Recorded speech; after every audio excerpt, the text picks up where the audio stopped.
Hi guys, welcome back to my channel. I hope you're all good. I hope you're all staying safe and staying at home. I have decided I'm starting a series on this channel where I film a reading vlog where I reread my favourite books.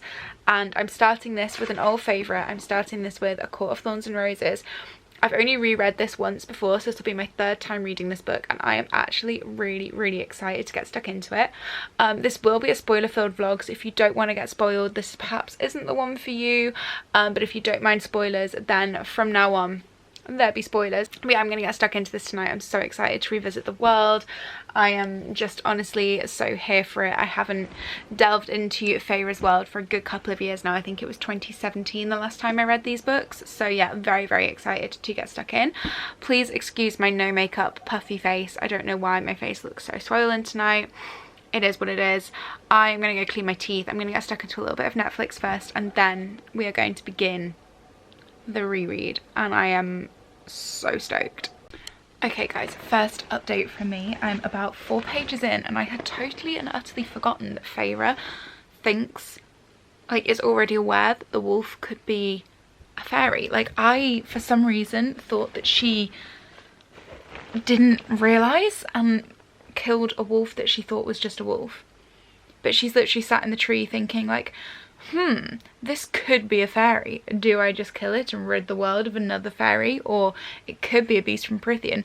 Do I just kill this beast and rid the world of another, like, unnatural being? Like, it's so weird. I honestly could have sworn that she had no idea and, like, went ahead and just killed what she thought was a normal wolf. So I'm already being proven wrong. My memory for this book is apparently terrible. So there we go. I am just so excited to get stuck in. Okay, I have had a super busy work day today, so I haven't been able to fit in much reading time, but I'm so happy because I'm just about to sit down for like 15 minutes and get stuck into acotar. So I'm on page 32, so actually just meeting Tamlin for the first time, although obviously at this point we don't know that it's Tamlin.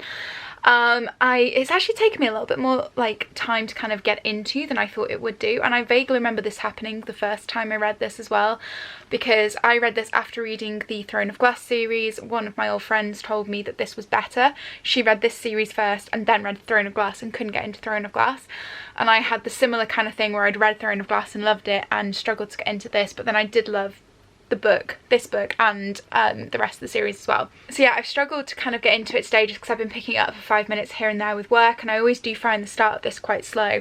I've been remembered how much I despise Nesta and Elaine in this. I just think, I mean, I know we're not supposed to like them. Nesta especially just comes across as so spoiled, so annoying, so privileged, not privileged, yeah, I guess privileged, well, privileged probably isn't the word because she's not privileged, but you know what I mean. She's just so like up herself, a disgusting superiority complex, and I can't stand her. But I also don't like the way that she's written in this book as well, because it's just really annoying the fact that for the first like 2 chapters, Sarah J Maas is constantly throwing it down our throats that like, Feyre does all the work, poor Feyre, Nesta and Elaine, they're so terrible, they don't do anything, they don't want to do anything, they don't help at all, everything has to be done by Feyre, everybody's so ungrateful. Like, we get it, like, we got it the first time, you don't need to tell us constantly for 2 chapters. So that is one thing that I do find irritating about this book. But yeah, we're just about to meet Tamlin. I'm finally getting a little bit more invested in it now that I can actually sit down and spend some time with it. And yeah, I'm excited to get stuck in. And I'm excited to see the glimpses of my favourite baby Rhys at some point in this book. I can't remember how far through we have to get until we see the first mention of Rhys before we even know who Rhys is. But I'm here for it. I'm ready for it. I'm not ready for it. That was a lie. I'm going to lose my shit when we meet Rhys. But, oh, my baby. Observation. For somebody so caught up in worrying about her family and how they will cope and how they'll survive, and making this huge deal about how she does all of the hunting and everything else, the second that she's taken away from them, the first thing she feels is smugness, because finally they're going to be like, oh, we can't survive without her. Like, surely if you love your family that much and you are that concerned about their well-being and everything else, you don't feel smug about that, you feel worried about that. Like, if it was me in this situation, I wouldn't be thinking, oh my, like, they're gonna find out that they can't survive without me. I'd be thinking like, shit, they're not gonna survive without me. And also I'd just be like kind of devastated that I'm no longer with my family. Just an observation. Me and Feyre are 2 very different people apparently. Hey guys, so I'm on page 138. I'm liking Tamlin right now, which feels like blasphemy because Rhys is my one and only one, but we haven't met him yet. And right now Tamlin is being bearable. But I feel like I'm cheating on Rhys, so there's that. And I forgot how annoying Feyre is, but she's so annoying in this book. Like, I literally can't stand her, and I kind of want to throttle her a little bit. My camera's flashing at me, so I'm gonna go, but those were just my thoughts for today, and I will talk to you properly tomorrow. Hey guys, I haven't updated for a few days because I have been working like a crazy person and I've barely read a single page for days, but I've just spent 10 minutes with A Court of Thorns and Roses and Rhys has made an appearance. I'm so happy. 2020 has been saved, quarantine is over, Rhys has made an appearance. I wish quarantine was over, but Rhys is back in my life, and I just now know that I'm not going to be able to wait long after I finish this before I read A Court of Mist and Fury, because Rhys, yeah, okay, I need to go and do some work, but I just kind of want to sit and read for forever.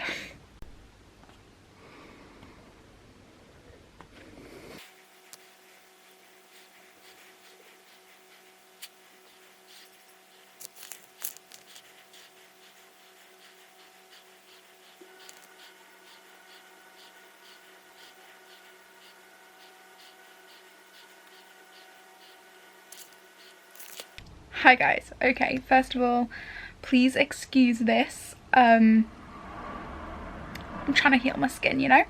I am on page 267 of this, and weirdly I don't actually think this is going to be a 5-star read for me anymore.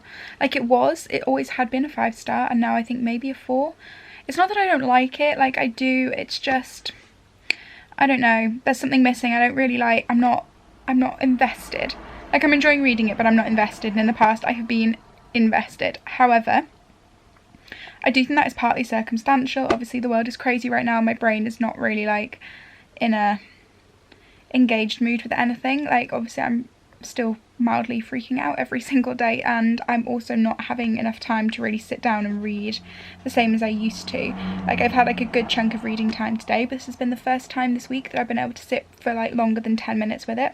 So I think because I've been reading in like little disjointed like chunks, I've not been able to fully like immerse myself. But we're at the bit where Feyre's back at home now. She's away from Tamlin, she's at the mansion, and it's weird because I'm remembering the first time I read this and being so sad that she's not with Tamlin, and I'm still kind of feeling like that. Like, I'm still like, oh, like poor Tamlin, and I've still kind of liked Tamlin in this book, which is weird because obviously from kind of the ending of this book or the beginning of A Court of Mist and Fury, I hate Tamlin.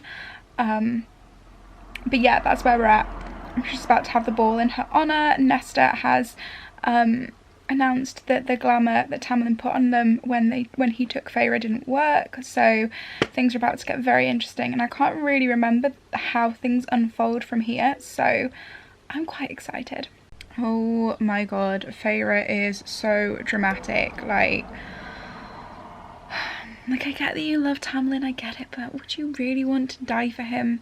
Because I've loved people before. Have I wanted to die for them? No. No, I have not. Maybe that's just me being too selfish, but like, Tamlin? Really? Of all the people? Tamlin? And also, can we just discuss like how weak the smut scene is with Tamlin in this book, like before she goes back to her family? Like, I'm sorry, I'm not here for that. I need like A Court of Mist and Fury level smut from Sarah J Maas, or I'm not interested. So yeah.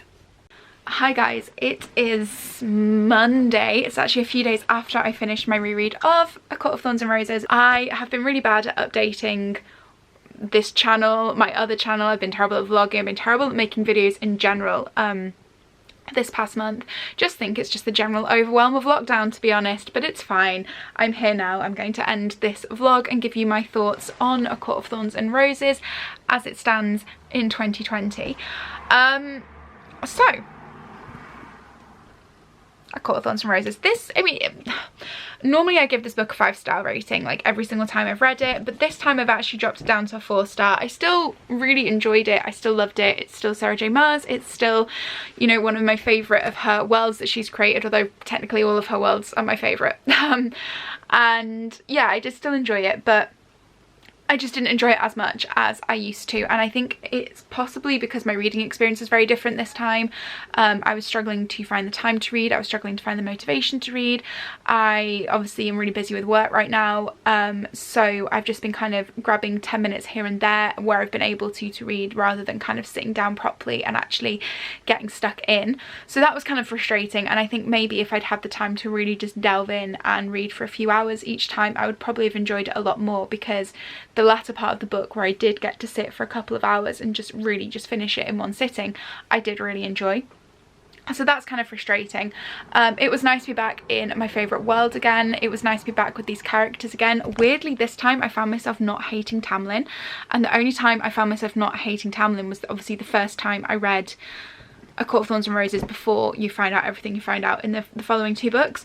So yeah, that was kind of weird, because like ever since my first read of it, when I've like known what happens in the later books, when I've come back to it, I've just hated Tamlin, and I've been really frustrated and just wanted the events in A Court of Mist and Fury to unfold. So yeah, that was kind of like weird but nice to not be spending the whole book hating one of the main characters. I did, like I say, I did enjoy it. It was nice to reread. It was nice to be back in that universe. Will I rush to pick it up again in a hurry? Probably not for a few years now, to be honest. Like, I didn't, like I said, I didn't hate it, but I didn't like adore it. So it was fun.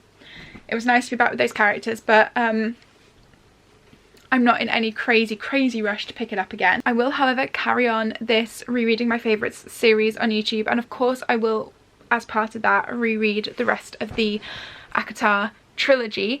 Obviously next up is Court of Mist and Fury, which is one of my favourites. I think before I read that though, I might read a couple of other favourites, so it's not just like constant Sarah J Maas content on this channel, because I realise I have spoken about her a lot so far. But yeah, that is the end of the video.